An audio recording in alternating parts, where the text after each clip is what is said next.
Welcome to today's podcast, and I would like to introduce myself. My name is Martin Oloo, Director Fablab Winam, and here I have my friend Quyen from Chevron STEM Fellow. Quyen, welcome. Hi, thanks for hosting me. And I'm Quyen from Vietnam and Chevron FAB Fellow this year. And I'm so happy to be here in Kisumu, Kenya, in Fablab Winam. It was interesting how you used to call it Kimusu before you came. Sorry. Yes. Kimusu. No, Kisumu. Kisumu. Today you know how to call it very well. Kisumu. Yes. So a little bit about Fablab Winam. Fablab Winam is an innovation makerspace based in Kisumu, Kenya, and it is one of the few makerspaces around here. We focus on various areas. One of the major area is STEM. We call it Fab Kids. So under Fab Kids, we have several programs, including Global Kids Day, where we have another group for global Fab Labs, and kids are able to join globally and do activities. We also have a number of activities that we do with students in school and during holidays. For example, the whole of this holiday, we've been busy with various STEM activities. We've also, under Fab Kids again, we've also partnered with another group where we were doing something called ABO, Asset-Based Learning Environments. Again, it was bringing together children globally to connect and learn and do activities on STEM. Apart from STEM, Fablab Winam also focuses on inclusivity, where we are trying to bring more women into hardware tech, and under that we have a program called She Builds. So the program we designed to bring more women into hardware tech, and we work with different women in learning and producing things using digital fabrication tools. Apart from that, we also have a program called Jua Kali Plus. In Kenya or in East Africa, informal makers are known as Jua Kali. Jua just means sun, Kali means hot or sharp. Mm-hmm. So people working under hot sun are called Jua Kali. So informal workers are called Jua Kali. And Fablab creates a program called Jua Kali Plus, meaning it's an improvement of what they do. The intention was to help improve the quality of the products that they do. Apart from that, we work with different researchers, different learning institutions to help them bring up the innovations. For example, in the recent past, when you came here, you found our team busy working on some innovation. We work with a team of researchers to do that. We also work with another team from Cambridge Research, where we were also doing something on weather stations. We currently partner with Toyota Japan also in helping them develop kinetic seat, among many other programs that we do. I don't want to bore you with a lot of what we do. I really would like to know your experience when you came here, and then you will dive into what you do and the experience you have so far. Thank you. Oh yes, actually Fablab Winam is so special. Normally I visit some Fab Lab also in Vietnam, in USA, and also some makerspace in other states of the US and also in Vietnam. Most of type of makerspace or Fab Lab is like only focus on fabrication. Yes, it's like gold lab, metal and CNC 3D printing, and I mean do try lab with a project like make something. Yes. But in Fablab Winam, I see it's like a center of innovation that is allow everybody, every company small business and own startup can come together Yes. and do something. Yeah, I see a wide range of projects that your teams are working on, like a medical, and startup and business, and using a local materials. Yeah, I see a bamboos, some kinds of bamboos here, the papyrus, and many materials like that. And yeah, I feel like it like a central point for all innovators around this city. Yeah, and I wonder why at the starting point maybe some years ago, yes, how did you come with this idea? Came with this idea and build a Fab Lab, and how do you connect with it like passionate people with a great mindset and work together in a friendly and supportive environment like that? Yeah. All right. That's an interesting question. Um, my background is social work. Mm. And as a social worker, for the longest time when I was working with people, I was realizing that we are not giving enough. As a social worker, you give more of hope than tangible solutions. And when I did a program where I was working with certain ladies, certain women, young women, I realized that they really needed to be empowered with skills. And then that is how I came to learn about Fab Labs.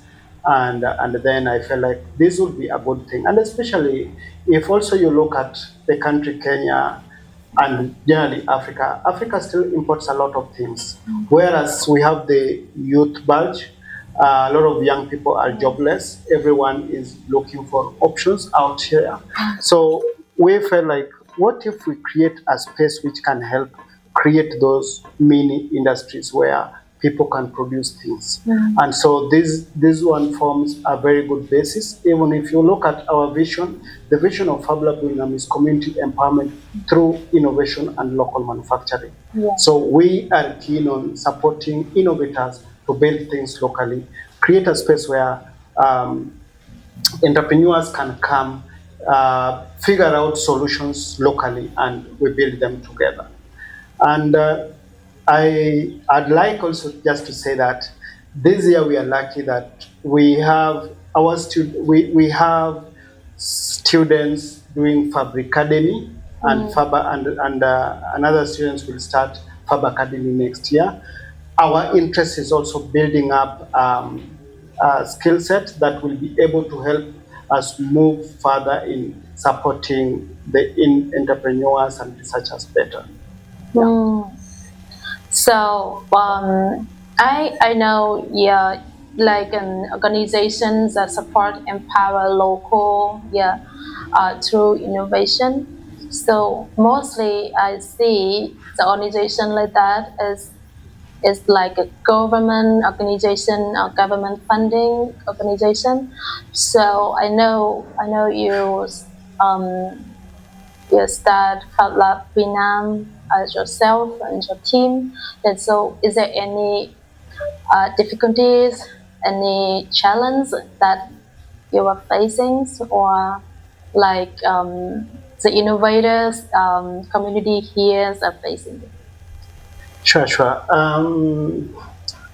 Fab Lab, so far, actually, we are 7 years old. We are almost reaching a decade because we started in 2018, May. And we've had a lot of challenges. First of all, the Fab Lab concept itself sounds strange to many people. People don't relate. For example, when you talk about additive manufacturing, 3D printers, very few people have ever even interacted with it. So it is very strange to many people. So there is that element of serious awareness creation. And but generally, a lot of people from this region are good makers. But now when you introduce technology, then it's a little bit challenging. The second challenge is also a lot of young people are looking into quick fix. They are looking into solutions which can work faster. They Yes. don't take time in working on an innovation until they take to Design, test, design, yeah. It's like testing. a fast food, Yeah, right? it takes a lot of time. Yeah. Another challenge is there is a lot of people still don't believe in locally made products. They Yes. still figure out if you tell them this is made locally, they like, did you import it?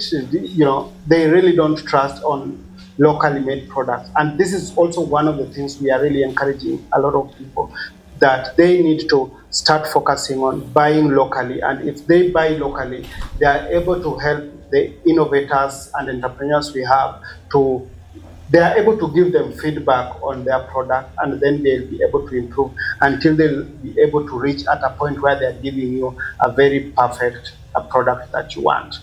And that is the only way that we can grow our nation, because industrialization is very important. And with this era, it's inevitable. Other serious challenges basically is running the space, because as a makerspace which is based not in a learning institution, not in an industry, not in a government facility, we have to look into resources on how we can pay our rent and all the utilities. We have to look into how to get machines and maintain them.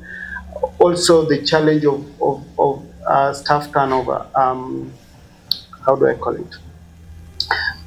Many times you get young people, you build their capacity. When the capacity is well built, then they quickly get other opportunities elsewhere, because maybe we might not be able to pay so much, and they are able now to get better jobs. And so you lose along the way in terms of you've invested in building their capacity, and now they are so good and then they leave you. So that is also one of the challenges.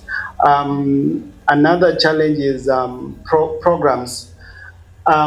Many programs or many funding are focused on certain programs.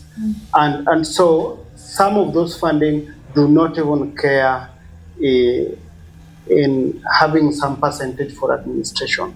So you can get a funding which is focusing on doing this project, and they fully focus on that regardless of the team that will be able to implement. So they don't allow the indirect costs. And so such are also a challenge. And also some of the fundings are directed towards a certain area. So you either align to their vision or you miss the funding. So I think those are some of the major challenges. And very last one is investment. Most African people are yet to start investing in the African-made products. So we rarely get people interested in investing in very brilliant idea. Whereas we have a lot of young people who are building amazing items, but now getting people to invest in them that can take them to the market and make them become sellable is a challenge. Thank you. Well, yes, I heard your difficulties, and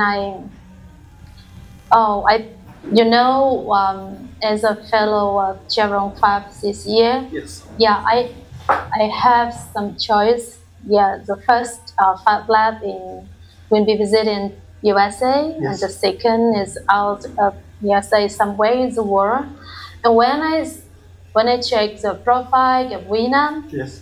I'm so surprised because it's not belong to an organization like Yes, an yes. university Yes. or government, or yes, now get like an independent and standalone. And I know there is no background that you can lie on. Yeah, so I'm so empathize with your difficulties in the funding. Yes. And yes, and actually I want this, maybe this podcast we get more interest from other peoples, Yes, and letting you know the story of Fablab Winam and support you. yes. Yeah, because your work is so meaningful. I see kids around Fablab Winam has a chance. Yeah, they that come here and see the modern device. Yes, see the has a chance to use the laptops. Yes. Yeah, I also visit some schools in Kisumu. Yes. Yes, the Yes. public schools in both high school and also primary. Yes. Yes, around here. And then I see the liking of a lot of facilities for STEM education. Yes. Yes, and yeah, these kids around when I'm so lucky and can get it. And I wish that more kids in Kisumu know about Fablab Winam Yes. and come here and join a wonderful project in Winam.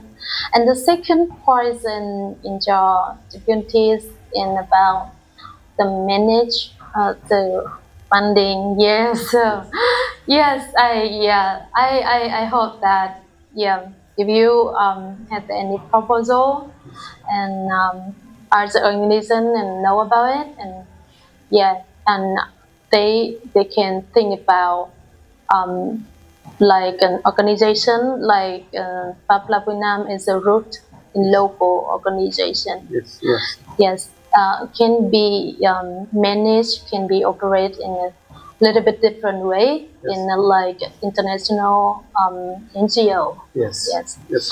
and so the third part is about the kids, the young people, and maybe the elder people do not believe it and do not trust in the power of local product. Yes, I think it's a big problem in many countries, many developing countries, and also in Vietnam. When we think about a product, there's something they say, oh, is it import from where? Why do we have to make it? We can buy it, is it? Exactly. And some, in many products already made in Vietnam, but no one knows this. Yeah. Yes, in liking of branding, of information, and other things that it must be important. And some product is they do not think that they have enough like equipment, like material to make it. And yes, I love the ideas, the message that we can make something here. And especially, with the technology, we can turn the a local material into a value product. True. Yes, and bring more job. Yeah, you can see, I believe when you've been around here, you've seen how deep we are researching on biomaterials, because we are actually looking at how can we use the naturally available materials to build things, and that can be very sustainable. And also I wanted to say that, Kenya changed the curriculum, and this year the the the group which took up the new curriculum called competence-based education system are now moving into grade 9, and grade 9 they are expected to choose either of the three pathways.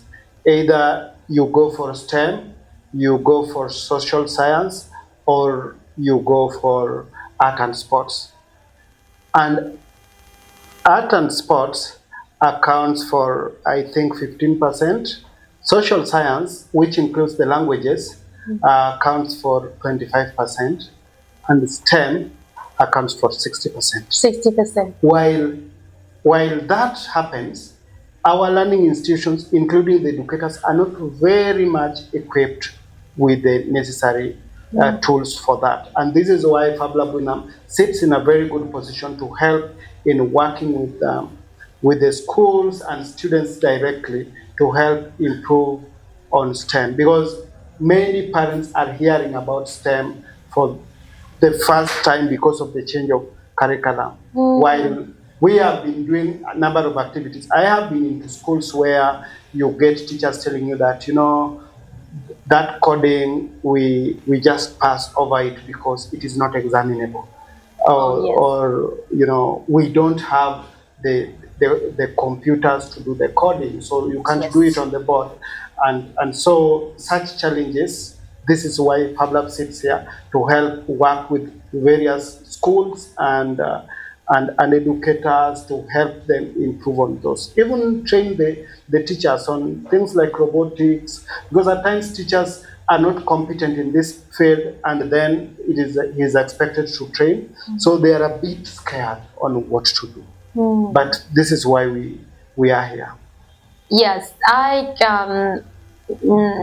see the great resources in biodiversity of Kenya, and also in here I see a lot of like cactus, Yes. the white species, and like papyrus, like sisal. Yes, I feel like the it's really possible to bring all of your ideas become a real product, real project, and has impact on local and also I think the global. Like as a Fablab can learn from your story. So I also wonder what about the vision for Fablab Winam in about next maybe 5 years or 10 years? Do you have any vision about the future? All right. In the next 5 years, we are looking into 2 or 3 major areas. One is be able to have established an R&D, fully R&D centers that can be able to churn out various innovations, because we are keen on, like I said, currently we are working with Toyota Japan in helping them with developing kinetic seat, and we are looking into attracting more of such companies of that caliber, so that we can help in building various innovations. So in the next 5 years, we should be in a position where we can count a number of startups which have come from Fablab and are fully run. And on the other side, we have a full capacity of supporting as many innovators or researchers as possible. In STEM, we are looking into able to work with a number of schools to provide them technical support. Actually, we had a vision of creating what we call CBC labs. We really wanted to create mini laboratories within schools, whereby teachers do not need to struggle with things which they feel are difficult, so we can handle them at that. Just like in the West, there are Fab Labs in learning institutions. With us, we wanted to create CBC, because CBC is competence-based curriculum. So we wanted to create CBC labs fully equipped with the right tools and personnel. So when it is time for this technical training, then students just come to that CBC lab and our trainer takes over to support. Because we want a situation where in the next 10 years, the students who leave high school goes to university, they have a lot of knowledge in hands-on activities compared to what we have right now. Because I can tell you, in the recent past, one of the lecturers visited our space and found one of the programs we developed called eSTEM. We developed it for grade 4 students. And when he came, he told us that, I am teaching renewable energy, and my students have never had practicals with solar components. So can you come to my university to teach? Yes. And we taught the 4th year students with a project we developed for grade 4 in primary school. So that one tells you how much university students graduate but with very minimal hands-on skills. So this is why we are looking into, in the next 5 years, we should have a very established space whereby we can seamlessly support all these programs. Yes, that's good. I think that's great vision. I also see in Fablab Tulsa that the first, I think the first year university student come to Fablab to have one subject, one module. They will learn in Fablab. Yes. And also I see in the US, this year in Nevada, they have a new style of high school is STEM oriented career high school, and they teach students directly the skill and hands-on skill in STEM, like using electronic, like cutting, like welding. Yes. So deep skills, not like programs that only focus on get a high score in some STEM subject. It's a real project in STEM, and it be like get a student in the maybe 60 years old. Yes, What is that? Like students start this program Okay. the 60 years old. Okay. Yeah. Okay. Before and they also can get credit to the university. Yes. Yes. If they go to the university, but they take the class about like IoT, about about electric before, and they will have a credit for the subject. Yeah, they get some credit transfers. Yes, to university. And thing Amazing. is, yes, you can use it tomorrow. Yeah, yes. They can take class here, some module here, and take the credit for college and university. You certify with them. Yeah, I think that is a conversation that I can take with Ministry of Education, so that because even right now we are in the process of registering TVET, that is Technical and Vocational Training Center, so that we can be a certified college. And if we take up that conversation and if we can agree on that, then we can have some modules which we do here that will give them a transfer, credit transfer when they move into the university, and that would be amazing, and that will provide them with the right foundation. Now, tell me, you've been to Fablab Winam, you belong to Fablab Tulsa. What do Fablab Tulsa do differently from Fablab Winam? What lessons can we borrow from your end? As every makerspace have different ways to work. Yes. Not only in Tulsa, not only in Winam, and Fablab Tulsa is like super big. I didn't see any Fablab as big as in Tulsa. Yes, with a very well equipment. Yes. One big studio with like 3D printing, the CNC, the mini CNC, and the PC laptop, and one good lab with a mini laser cutter, and one metal lab. Yes. And the lovely thing in Tulsa is they make Fablab Tulsa is community space. It's like a community space innovator like here, but they connect with many group of people. I see the very old people, like 70 years old, still come to Fablab. They bring some good. They come to Fablab and make their desire. And I also join one of the network activities of Fablab Tulsa. They connect with the artists, Artist Alliance in Tulsa, and have artists like painting and UV and making metal artwork. together. So the Fablab is really like you can fully design a product in Fablab.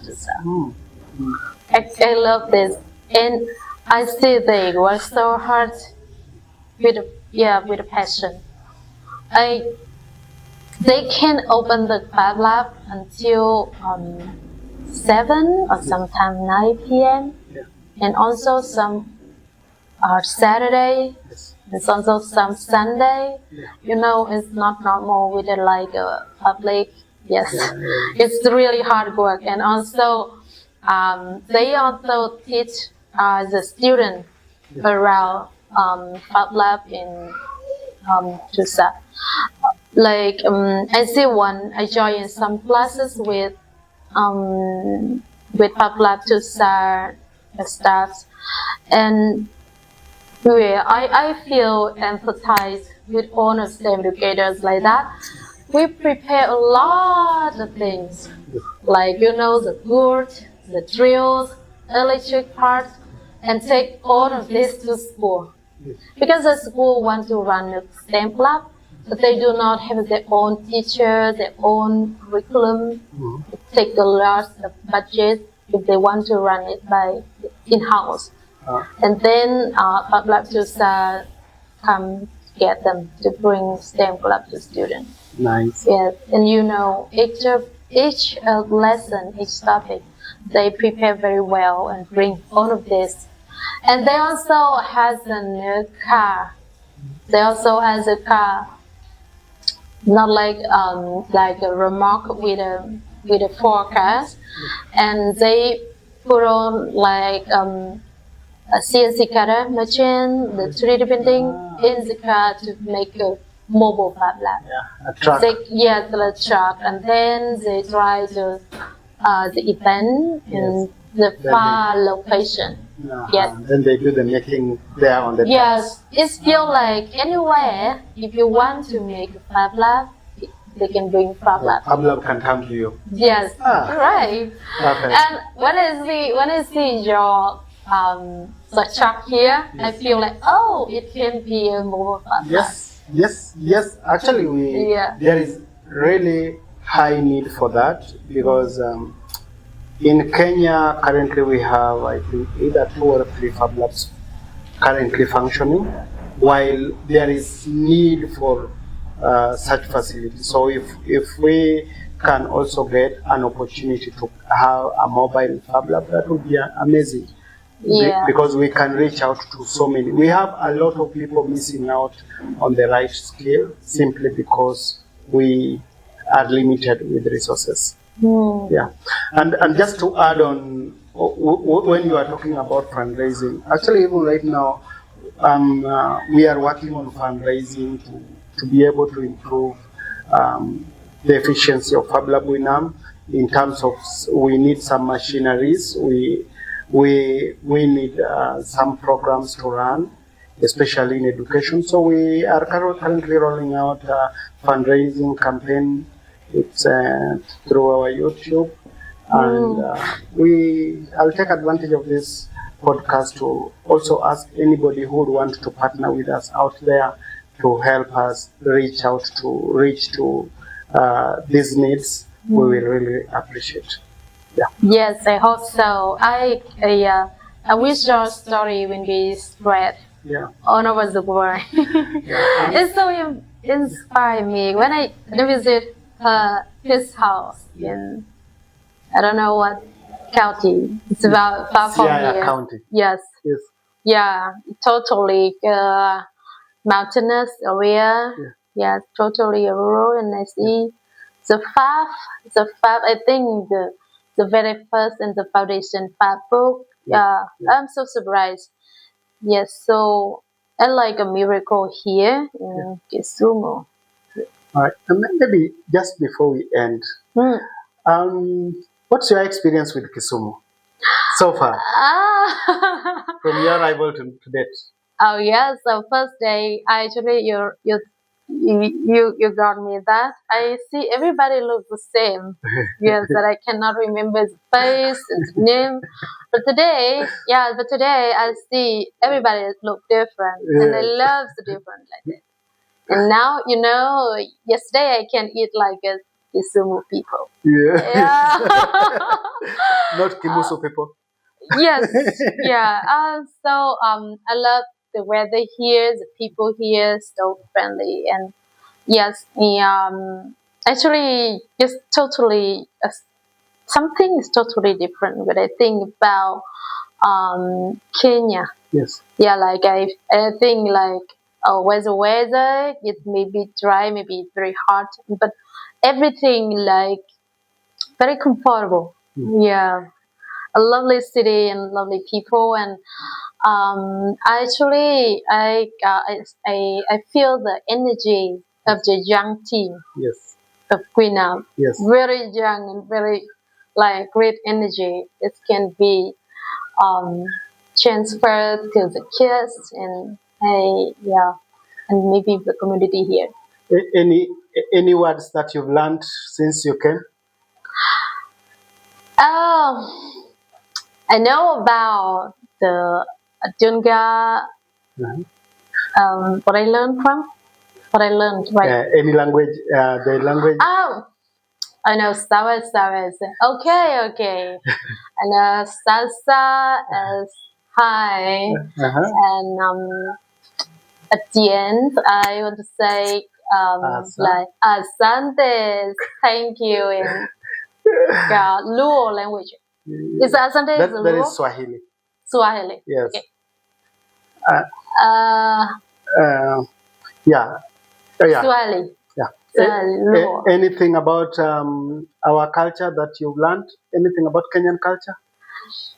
Yes, I know about the many languages in Kenya, and I know about the Luo cultures.